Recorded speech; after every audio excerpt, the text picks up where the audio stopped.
মাছৰ লগত বাৰু আপোনালোকে পটল খাই নে নাখায়? আমি কিন্তু বছৰত একবাৰ খাওঁৱেই। খাই কিনে আমি ঘৰৰ পৰিয়াল গোটেইকেইটাই ভাল পাওঁ। আৰু ভাবলোঁ যিহেতু আমি খাম, আপোনালোকক একবাৰ নেটখা কৰি থাকিম নে? আপোনালোককো দেখে দিওঁ মই কেনেকৈ বনালোঁ। একদম চিম্পুল কৰি বনাম। আৰু এখন যে চিম্পুল কৰি বনালিয়ে খাবৰ কাৰণে সোৱাদ লাগে। কেনেকৈ বনাম আপোনালোকক সম্পূৰ্ণ কৰি দেখাব লগ এতিয়া। প্ৰথমতে মাছ লৈছোঁ। এই কেইটামান ৰাতিপুৱাতে মাছ মাৰিছিল পুখুৰীত, ভাবলোঁ কেইটামান ৰাখি থৈ দিওঁ। আৰু মই কৈছোঁৱে মাছ মাংস একদম কমেই দিছোঁ আমি খোৱাটো, সেইকাৰণে কেইটামানে লৈছোঁ। বেছি খালেও যি বেমাৰ হ'ব, কম খালেও সেই বেমাৰেই হ'ব। কিন্তু উপায় নাই, নাখালেও এই জিভা লকলকীয়া জিভাখনক ৰাখিব নোৱাৰোঁ নহয়, সেইকাৰণে মাছ কেইটামান ৰাখি দিছোঁ আজি। আৰু ভাবলোঁ এখন আঞ্জা বনাম। মাছখিনিতো হালধি নিমখ সানি ল'লোঁ, লৈ কিনে মাছখিনি এতিয়া মই ভালকৈ ৰঙা কৰি ভাজি লওঁ।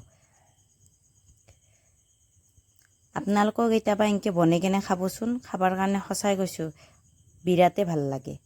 আৰু বনাবৰ কাৰণেও সহজ, কৈ লৈছোঁৱে। একদম ঘৰুৱা যিখিনি আমাৰ ঘৰুৱা মানে চব্জি থাকে, মাই মছলা থাকে, সেইখিনি দিয়ে বনাব পাৰি।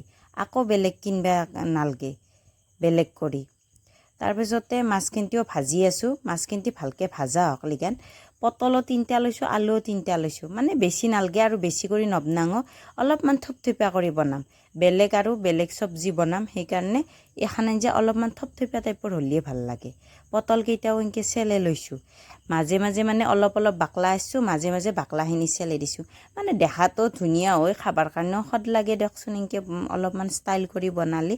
আৰু ৰেচিপিটো যদি চাই কেনে ভাল লাগে আপোনালোকৰ, তেতিয়াহ'লে আপোনালোকে লাইক কমেণ্ট কৰিব। ফেচবুক পেজৰ ফালৰ পৰাই চালি পেজটো ফ'ল' কৰি দিব। ইউটিউব চেনেল ফালৰ পৰাই চালি ইউটিউব চেনেলটো ছাবস্ক্ৰাইব কৰি দিব।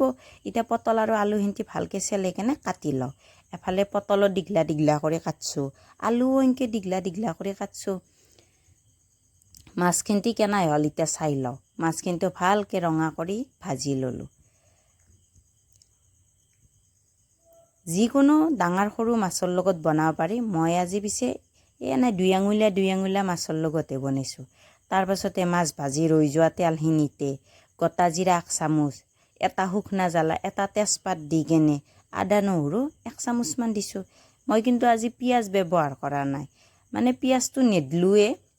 এনেকৈ আজি বনাই খাই চাওঁ। কেতিয়াবা যদি পিঁয়াজো নাথাকে, কেতিয়াবা এনেকৈও বনাই খাব পাৰোঁ। সেইকাৰণে পিঁয়াজটো আজি নিদিলোঁ। মই কৈছোঁ না একদম চিম্পুল কৰি বনাম বুলি, সেইকাৰণে চিম্পুল কৰি বনাইছোঁ।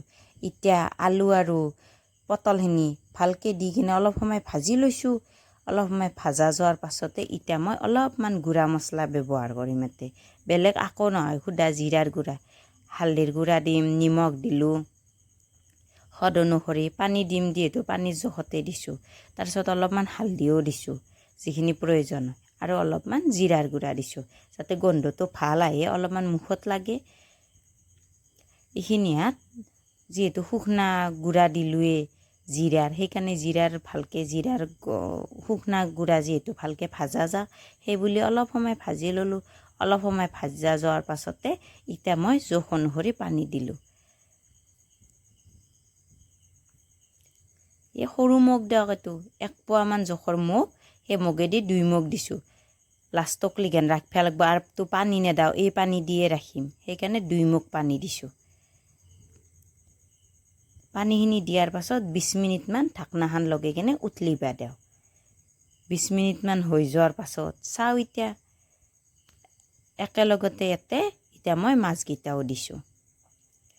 মাছখিনি দিয়াৰ পাছত আৰু মই 20 মিনিটমান সময়ৰ কাৰণে উতলিব দিম।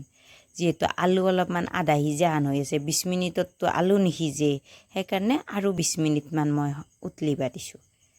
20 মিনিটমান উতলাৰ পাছত মোৰ আঞ্জাখন ৰেডি হৈ গ'ল। আপোনালোকৰ চাই কেনে লাগিল আপোনালোকে জনাই থৈ যাওক। এতিয়া গেছটো অফ কৰি দিলোঁ, আৰু ৰেচিপিটো চাই কেনে আপোনালোকে কেনে পালাক জনাই থৈ যাওক।